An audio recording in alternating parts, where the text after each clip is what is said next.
We just finished up an interview with Masudom Pezешкианом, who is the president of Iran, the 70-year-old heart surgeon who leads the country we were just at war with about a week and a half ago. We know we'll be criticized for doing this interview. Why did we do it anyway? Well, we did it because we were just at war with Iran 10 days ago and maybe again. And so our view, which has remained consistent over time, is that American citizens have the constitutional right and the God-given right to all the information they can gather about matters that affect them. If their country is doing something with their money in their name, they have a right, an absolute right, to know as much about it as they can. And that would include hearing from the people they're fighting. Now, can you believe everything you hear from the president of Iran? Probably not. But that's not the point. The point is you should be able to decide for yourself whether you believe it or not. And keep in mind that anyone who seeks to deny you that right is not your ally, but your enemy.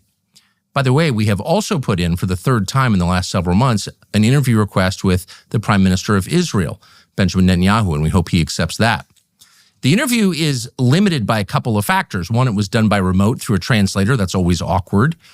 For another, I don't speak Persian, and there are all kinds of questions that I didn't ask the president of Iran, particularly questions to which I knew I could not get an honest answer, such as, was your nuclear program totally disabled by the bombing campaign by the U.S. government a week and a half ago?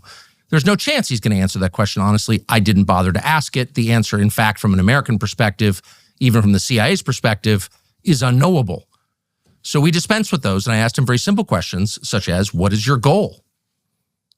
Do you seek war with the United States? Do you seek war with Israel? Et cetera, et cetera, et cetera. Again, the purpose of this was not to get to the absolute truth. That's impossible in an interview like this. The purpose of the interview was to add to the corpus of knowledge from which Americans can derive their own opinion. Learn everything you can, and then you decide. That's the promise of America. And we hope that this interview does a small part to making that promise real. This interview will be up as soon as we have done editing it, as noted, and that should be in a day or two.